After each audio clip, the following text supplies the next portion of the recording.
This week on the Taking 20 podcast. They know that if demons and devils ever teamed up, the good plains of Arcadia, Mount Celestia, Bitopia, Elysium, and the Beastlands, Arborea, and Asgard would be in serious trouble of being overrun.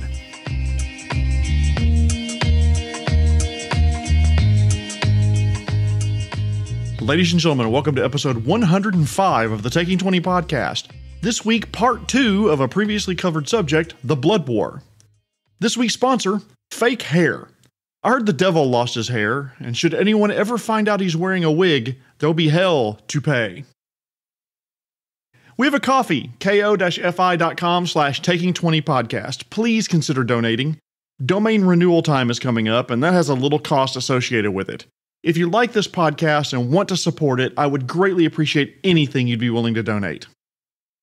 Happy holidays! This is the last episode of 2021, so let's celebrate this time of peace, love, and cheer by talking about demons and devils. Okay. I first talked about the Blood War in episode 79, and I've gotten a lot of positive comments and requests for more information about it. Thank you all so much for the feedback. And by the way, talking more about the Blood War, don't you dare threaten me with a good time. Today we're going to talk about some of the political players, some major locations, and finally some creative ways to include the Blood War in your game.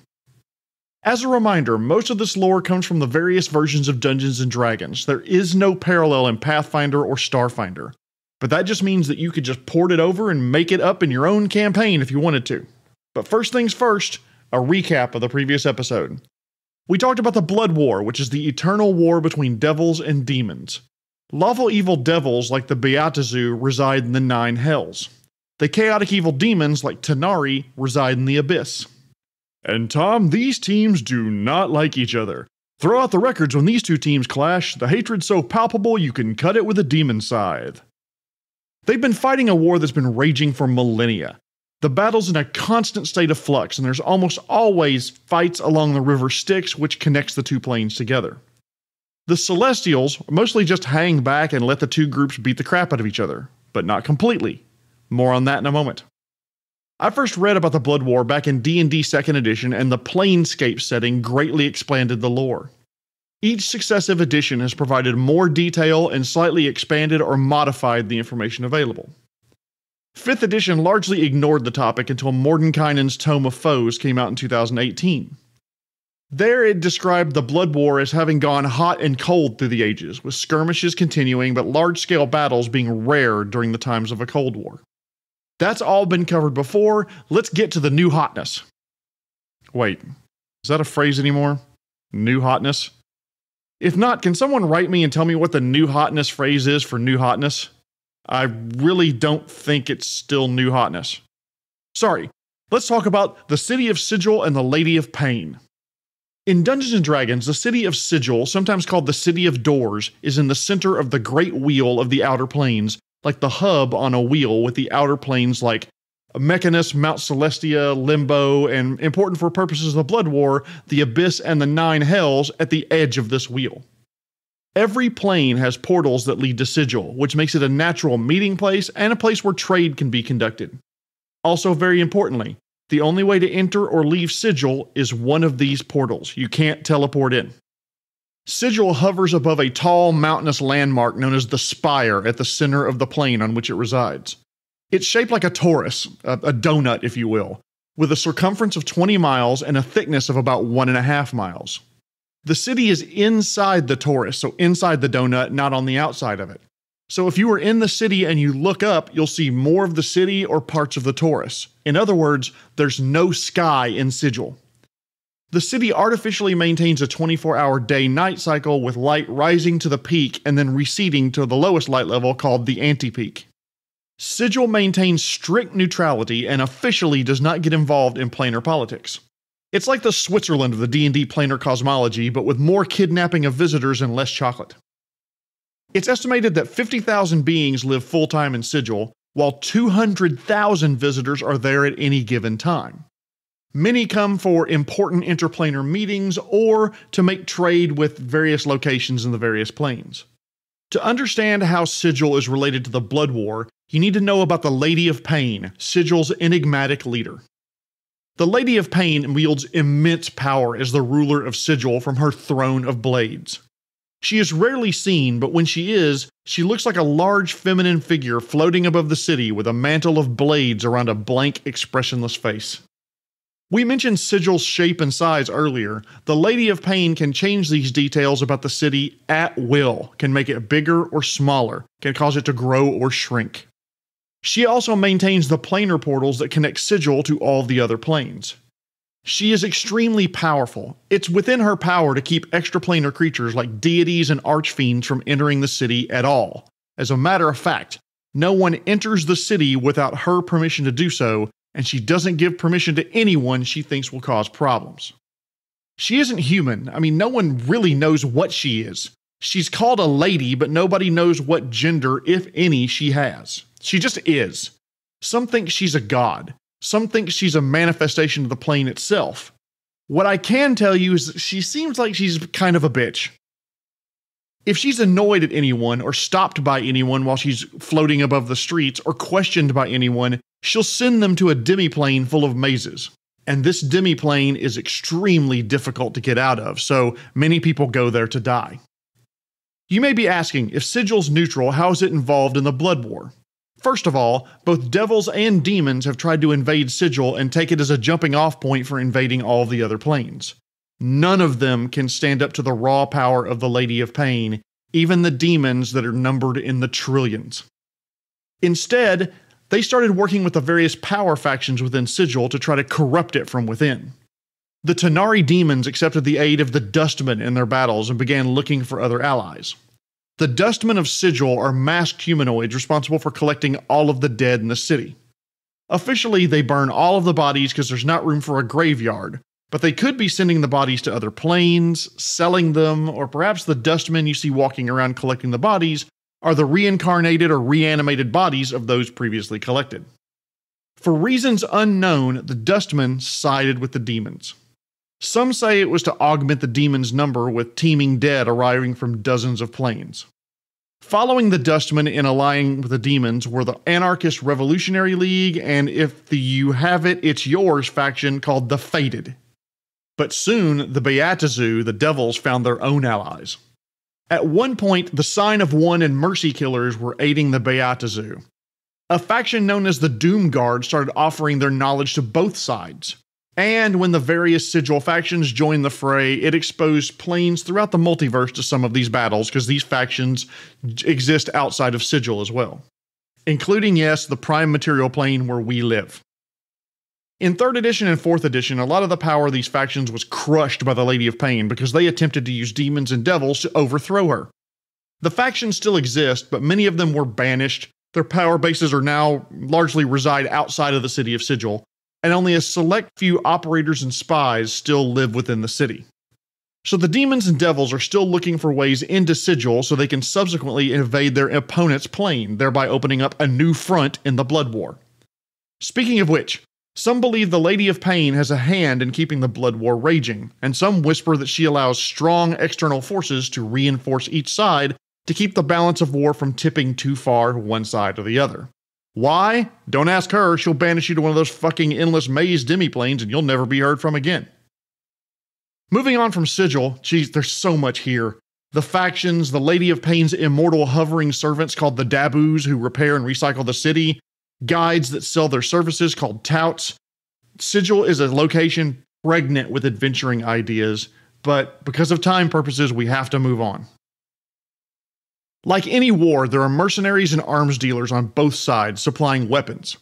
It's said that extended wars profit only the mercenaries and arms dealers, and the Blood War has its share of both. The most egregious example of this are the neutral evil Eugeloths. I mentioned them briefly in the previous episode that they sell their services to both sides, sometimes at the same time. What I didn't mention is not only do they sell their services to both sides, but they will sometimes switch sides, mid-battle if they're promised a better cut of treasure or more pay. They are ruthless in their pursuit of riches. There are even stories of Eugeloth captains who sell the river Styx who have purposefully drowned entire boats full of one side's troops when the other side offered them money to do so. Both the demons and the devils will sometimes show up to a battle with a very highly protected treasure chest full of stuff that they can use to bribe the Eugeloths. But as long as the Blood War exists, the Eugeloths will profit from it.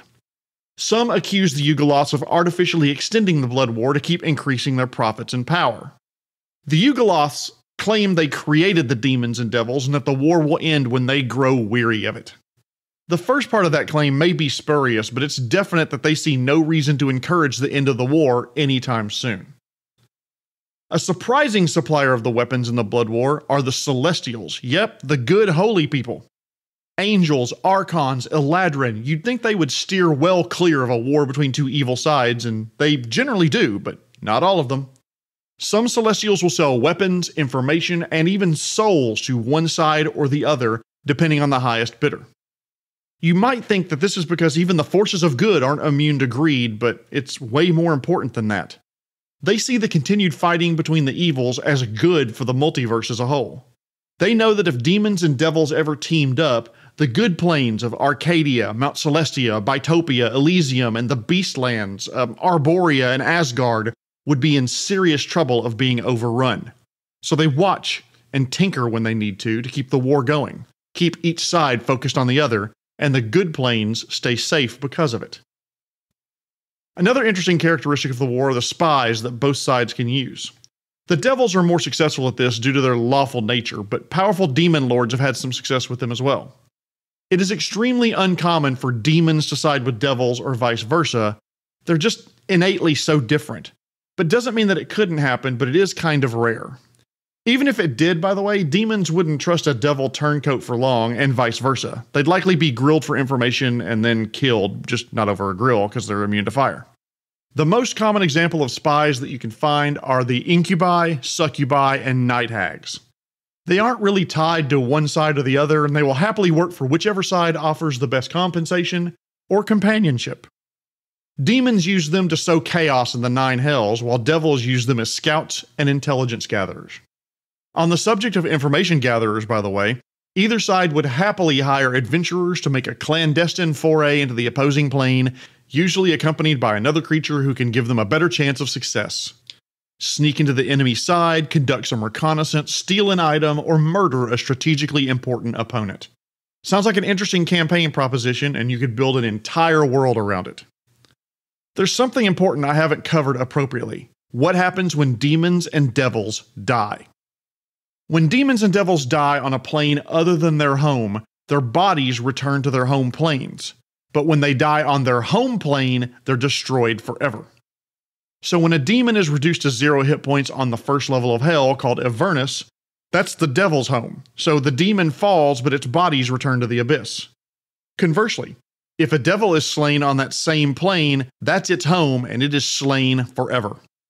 Flip the roles when fighting on the top layer of the abyss, called Pazunia. Demons slain there are slain permanently. Devils just poof back to their plane of existence and are reborn. Dying on another plane, mild annoyance. Dying on your home plane, you're dead. No resurrection, no coming back. That's the end, finito, kaput, because demons and devils don't have souls to be reborn. As you can imagine, devils when fighting on their own plane are more prone to retreat than they are on other planes, and more prone to retreat than demons are. Devils retreat, regroup, get reinforced, and fight again. Demons, with their immeasurable numbers, don't retreat. They throw wave after wave of troops against the devils, and there's always more demons being brought to the fight. Devils have the advantage of better supply lines, better logistics, better tactics, and better training. Demons have the numerical superiority, and those two different advantages has kept this as a stalemate for millennia. When reincarnated, devils will report back to their commander and re-enter the fight. But reincarnated devils, with their chaotic nature, are just as prone to wander off to a random direction rather than return to the fight at the front. Again, their numerical advantage, though, means that's not that big of a deal. Eventually they'll reform the fight. It may just be 100,000 years or so. I'm running out of time, so let's talk about some interesting battlefields of the war. A lot of the battles take place on Avernus, one of the first layers of the Nine Hells. Demonic forces will sail the river Styx into the layer, and they're repelled by diabolic legions that reside in reinforced iron towers along the river. It's said that Avernus was once beautiful, with massive forests and grasslands, but now all that remains are blasted landscapes, abandoned siege engines, and the previously mentioned Iron Towers. I also mentioned Pazunia earlier, and that's another primary battleground. Devils will regularly attempt to conquer this first layer of the Abyss to use it as a jumping off point for invasions into the entire infinite layers of the Abyss, but they rarely gain a foothold for long. Another regular battlefield of the Blood War is Oinos, the first layer of Hades. Battles occasionally leak into the deeper layers of Niflheim and Pluton, but that's rare. Another common battlefield is the Grey Wastes of Gehenna. It's the home plane of the Eugeloths, and one of the only places where the two sides can fight and be assured that the Eugeloths won't interfere, or at least won't interfere much. Eugeloths slain on their home plane die permanently, same problem as demons in the Abyss and devils in the Nine Hells. And dead Eugeloths can't earn any profit, so they avoid fighting close to home. Nearly any contract the Eugeloths sign with either side will have a clause that allows them to escape the fight if it spills onto their home plane. No sense in risking permanent death now. Finally, other planes have been home to battles, including the Prime Material Plane. When it spills onto our plane, each side will sometimes bring mortals to bear into the battle, trying to swing the tide one way or another. But the tide never swings for long. The demons have recently brought in Chaos ships, although in 3rd edition they were called Ships of Chaos, to bear in the Blood War, and that's the latest bid for one side or the other to gain an advantage. These ships, by the way, are built in the abyssal level of 12 trees, which has a really cool history in and of itself. It's 12 trees, it's the 12th layer of the Abyss, and 12 astral divas were tricked into coming there and bound to the trunks of 12 enormous trees in a horrible arcane ritual that forever infused the layer with evil energy. When you visit that plane of existence, you can still hear the echoes of the death screams of the divas. The site is ringed by sickly pines that still ooze spiritual slime and an echo of the blood spilled by the ancient divas. Demons will make pilgrimage to the site because they almost treat it as if it's holy, and they will make sacrifices. And the evil of the plane is almost like a drug to them. They can't get enough of it. You could do an entire series on known layers of the Abyss, which are believed to be infinite. Anyway, Chaos ships are built there, and they are incredibly hard to make. They fly through the Abyss, and they're usually fitted with extremely powerful weapons. Some are powered by soul larvae, others are powered by things called anarch spheres, which contain the roiling essence of the elemental chaos. Each Chaos ship is unique, and some ships have merged with a demon and are actually alive. Select Chaos ships have an aura of entropy around them that causes magical chaos, coercing opponents to turn on themselves. These ships, powerful artifacts though they are, have only given the demons a small advantage for now. It's only a matter of time before the devils counter and gain their own advantage. Now let's talk about how you could include aspects of the Blood War in your campaign. First off, if the players are going to get into the thick of the Blood War, they'd better be very high level. I'm thinking 11 at a minimum and likely need to be much higher. Each side has a ton of troops they can bring to bear, including some CR 16 and higher creatures. Make sure your players are ready, because if they just wander into this eons-long war, they're going to be turned into Balor food. Secondly, the planes where most of these battles happen, Gehenna, Abyss, Nine Hells, are extremely inhospitable to mortal life.